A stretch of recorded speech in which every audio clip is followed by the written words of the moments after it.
دین اور دنیا میں آج ہمارے ساتھ بہت ہی اسپیشل گیسٹ موجود ہیں جو شکل سے بھی بہت ہی لیومینس پرسنالٹی مجھے شکل پہ ایک نورانی آپ کے نور آ جاتا ہے، تو وہ نور بھی ان کے چہرے پر ہے اور پرسنالٹی بھی بہت لیومینس ہے۔ فاطمہ آغا صاحبہ ہمارے ساتھ موجود ہیں، public speaker on spirituality, it goes without seeing now, faith based life coach, انہیں ویلکم کرتے ہیں۔ السلام علیکم فاطمہ۔ وعلیکم السلام، thank you for having me. آپ کو دیکھ کے بہت خوشی ہو رہی ہے، اور جب مجھے پتہ چلا کہ بھئی آپ اسپریچولیٹی پہ ماشاء اللہ سے انکلائن ہیں، تو ایسے لوگوں کی بہت کمی ہے ہمارے پاکستان میں بھی، ادروائز بھی، تو مجھے لگا کہ بہت اچھی بات چیت جو ہے وہ ہم آپ سے کرنے والے ہیں۔ بات ہوگی تھوڑی سی رمضان کے اوپر، پہلے رمضان سے شروعات کرتے ہیں کہ رمضان آ چکا ہے۔ رمضان ہمیں تقویٰ، صبر، شکر گزاری کا مشورہ دیتا ہے، عمل کرنے کا کہتا ہے، لیکن سم ہاؤ ہم وہ سب کر نہیں پاتے ہیں رمضان میں، تو ایسا کیوں ہے؟ تو let's begin with the word Ramzan itself. اللہ تعالیٰ نے یہ جو مہینہ مخصوص کیا، اس ورڈ کا روٹ اگر آپ عربک میں دیکھیں رمضا،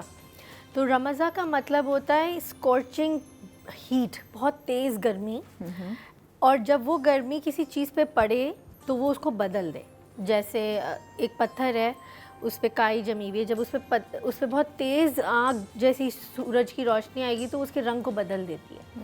تو پورے سال میں یہ جو مہینہ ہے جس میں ہمیں روزے رکھنے ہوتے ہیں، رمضان کا یہ وہ مہینہ ہے جہاں ایک چینج آنا ضروری ہے، ہمارے اندر چینج آنا چاہیے۔ تو یہ جو گرمی ہے یہ صرف آؤٹر نہیں ہونی چاہیے کہ ہمیں گرمی لگ رہی ہے، پیاس ہو رہی ہے، بھوک لگ رہی ہے، اور اس کی بدلاؤ کی وجہ سے جو ہے ہمارے غصے مزید بڑھ گئے ہیں اور ہماری انٹالرنس مزید بڑھ جائے۔ آپ نے بھی صبر، شکر، یہ سارے الفاظ استعمال کیے اور آپ نے کہا کہ وی اسٹرگل۔ میرے نزدیک بہت اہم ہے یہ بات کہ ہم چیزوں کو سمجھ کے کریں۔ تو میں یہ بتا رہی تھی کہ رمضان کا جو خود از مطلب ہے اس لفظ کا، وہ یہ ہے کہ ایک ایسی تیز دھوپ جو پتھر کے رنگ کو بدل دے۔ تو رمضان کا جو مہینہ آتا ہے اس میں جو ہمارے جسم پہ سختی ہوتی ہے روزے کی، ایک سمجھیں کہ بھوک اور پیاس کی جو گرمائش ہے، اس کو روحانی طور پہ ہم یہ کہہ سکتے ہیں کہ کچھ ہمارے اوپر چڑھے ہوئے جو لبادے ہوتے ہیں ان کو جلا کے اتارنے کے لیے، جس کو ہم کہہ سکتے ہیں کہ this heat has to burn away certain layers upon us, کہ جیسے ہم اپنے اوپر بہت ساری چیزیں امپوز کر دیتے ہیں، جیسے مجھے اس طرح بننا ہے، مجھے اس طرح سے تیار ہونا ہے، مجھے اس طرح سے بات کرنی ہے، مجھے یہ کرنا ہے، مجھے وہ کرنا ہے، اور اس میں ہم اپنے مقصد حیات سے دور ہو جاتے ہیں۔ یعنی پڑھائی کرنی ہے، شادی کرنی ہے، گاڑی لینی ہے، گھر لینا ہے، اس میں ہم اتنا زیادہ گھس جاتے ہیں کہ رمضان آتا ہے ہماری اس پورے روٹین کو بریک کرنے کے لیے، کہ وہ جو پورا ایک سال بھر آپ کا ایک روٹین ہیبیچولی چل رہا ہوتا ہے کہ صبح ناشتہ کیا، دوپہر میں آپ نے یہ کیا، پھر آفس گئے، یہ کیا، وہ کیا، ہم دنیاوی کاموں میں مشغول ہوتے ہیں نا بیسکلی، اور اس کو ہم جیسے کہتے ہیں نا کہ ایک ہیمسٹر ان اے ویل، وہ آپ پھنسے ہوئے ہیں اسی پہیے کو چلانے میں، پھنسے ہوئے ہیں، آپ اس سے نکل ہی نہیں رہے۔ تو اس کو بریک دینے کے لیے پورا درہم برہم ہو جاتا ہے آپ کا روٹین، کھانے کا ٹائم چینج، شام کا ٹائم چینج، سونے کا ٹائم چینج، بھوک لگ رہی ہے، غصہ آ رہا ہے۔ تو کیا ہوتا ہے کہ جب انسان تکلیف میں ہوتا ہے نا کسی بھی قسم کی، تو وہ تکلیف انسان کو سوچنے پر مجبور کر دیتی ہے۔ جیسے بہت سارے لوگ ہیں وہ کہتے ہیں بھائی ہم روزہ کیوں رکھیں، اس بھوک سے ہمارا کیا فائدہ ہوگا۔ یعنی انسان کو تکلیف ہمیشہ سوچنے پہ مجبور کرتی ہے، جو انسان آسائش کے دوران اس سوچ کی طرف جاتا بھی نہیں ہے کیونکہ وہ اتنا کمفرٹیبل ہوتا ہے۔ سو اللہ تعالیٰ پٹس اس تھرو اے ڈسکمفرٹ جس میں انسان غور و فکر کرنا شروع کرے۔ اب آپ نے کہا کہ روڈوں پہ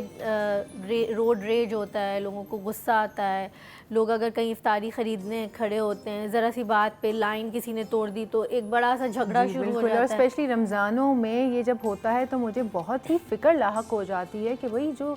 صبر اور شکر کا مہینہ ہے، رحمتوں برکتوں کا مہینہ ہے، ایٹ لیسٹ آپ اس وقت پیشنس کا مظاہرہ کیجئے، کم از کم سڑک پر تو مظاہرہ کیجئے۔ وہ اپنا سارا غصہ وہاں نکالتے ہیں، اس کے بعد جب وہ گھر جاتے ہیں تو بیگم سے ان کا موڈ خراب ہوتا ہے، بچوں کو ڈانٹ پھٹکار ہو رہی ہوتی ہے۔ جی ایسا کیوں ہے فاطمہ؟ ہم لوگ غصہ کیوں کر رہے ہوتے ہیں؟ اس لیے کہ ایکچولی اللہ تعالیٰ نے ایک پروگرام بنائے، جیسے ہم بوٹ کیمپ میں جاتے ہیں نا، ایک ہم ڈائٹنگ پروگرام پہ جاتے ہیں، بھائی 40 ڈیز آپ نے یہ کھانا ہے۔ 30 ڈیز کا جو یہ پروگرام ہے، یہاں پر جان بوجھ کر اللہ تعالیٰ ہمیں اس حالت میں لے آتے ہیں جہاں ہمارے اندر چھپے ہوئے جو خصلتیں ہیں نا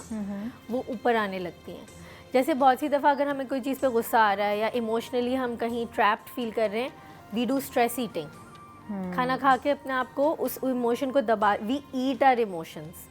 تو روزے کی حالت میں you can't eat, so you have to now look at your emotion, right in its face and say کہ بھائی یہ کیوں ہو رہا ہے مجھے. انسان کو سیلف اویئرنیس کی طرف لے کے جاتا ہے غصہ, جس کو ہم اب دبا نہیں سکتے, سپریس نہیں کر سکتے. اب وہ سرفیس پہ نکلے گا, غصہ نکلے گا, اور غصہ آ رہا ہے اور اسی کے لیے اللہ تعالیٰ نے کام کرنے کے لیے کہا ہے. تو جب تک کسی چیز پہ غصہ نہیں آئے گا تو غصے پہ قابو کرنا تو نہیں سیکھیں گے. لیکن اس کے لیے ایک بہت اہم چیز یہ کہ دیکھیں ہمارے پاس جو تعلیمات ہیں, جس کا ہم رمضان میں مزید جو ہے نا وہ جیسے قرآن سب کو پڑھنا ہوتا ہے, اس کی قرأت کرنی ہوتی ہے, قرأت کمپٹیشنز ہوتے ہیں,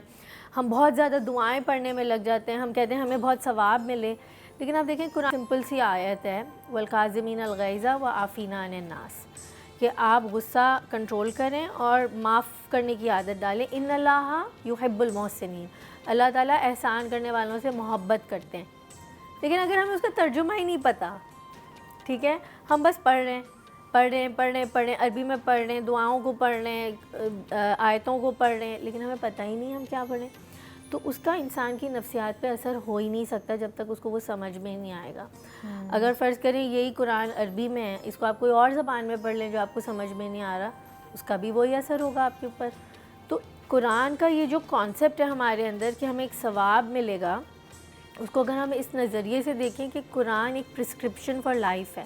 اس کے اندر نسخے ہیں, اس کے اندر نصیحتیں ہیں, جس کو اپنا کر ہم اپنے کردار کو psychologically, spiritually, mentally, emotionally change کر سکتے ہیں. ہمارے اسٹریس لیولز نیچے ہو سکتے ہیں. اگر آپ کو کوئی یہ بولے گا کہ اللہ تعالیٰ کو احسان بہت پسند ہے, آپ اس وقت اگر اپنا غصہ قابو کر لیں گے تو آپ اللہ کے قریب ہو جائیں گے, اللہ کے خاص بندوں میں بن جائیں گے. تو جس کے دل میں اللہ کے قریب ہونے کا شوق ہوگا وہ خود بخود اپنے غصے کو قابو کرنے کی کوشش کرے گا. بالکل ایسا, کیونکہ آپ اپنے حبیب, اپنے دوست کے بارے میں کہہ رہے ہیں کہ اللہ تو تمہارا دوست ہے, وہ تم سے قریب آنا چاہتا ہے, تم اپنے غصے کو اس کی محبت میں پی جاؤ. اس کا جو نفسیات پہ اثر ہے وہ کچھ لفظوں کا اثر نہیں ہو سکتا جو مجھے سمجھ ہی نہیں آ رہے. تو بھوک کی وجہ سے ہماری باڈی کی فزیولوجی, بائیولوجی چینج ہو جاتی ہے, جس کی وجہ سے ایک دباؤ پڑتا ہے جسم پہ, اور اس دباؤ کی وجہ سے انسان کو زیادہ غصہ آتا ہے. کیونکہ وہ ایک امتحان کا ٹائم ہے کہ جب غصہ زیادہ آئے گا اور انسان اپنے نفس کو کنٹرول نہیں کر سکے گا تو وہ سوچے گا آج میں نے کیا کیا ہے. قرآن میں ایک جگہ اللہ تعالیٰ فرماتے ہیں این تذہبون, کہاں جا رہے ہو تم, where are you heading, who are you becoming. تو انسان کہتا ہے میں کیا بن رہا ہوں, ارے میں تو رمضان میں مانسٹر بن گیا ہوں بھائی, I don't want to be like this. تو پھر انسان اپنی ٹرانسفارمیشن کی طرف تھوڑا غور و فکر کرے گا. بالکل, بہت ہی اچھے لفظوں میں آپ نے یہ بات سمجھائی, اور آئی ایم کوائٹ شیور کہ ہمارے جو دیکھنے اور سننے والے ہیں ان کو بھی یہ بات سمجھ آئی ہوگی کہ بجائے آپ مانسٹر اپنا نکالیں باہر, اسی مانسٹر کو ختم کرنے کے لیے, دبانے کے لیے ہی صبر اور شکر جیسی چیزوں کو کہا گیا ہے کہ اسپیشلی روزہ جو رحمتوں اور برکتوں کا مہینہ ہے, اس میں آپ اپنے مانسٹر یعنی کہ اپنے شیطان کو, اپنے نفس کو ماریں, اور اصل یہی مقصد ہے روزے کا.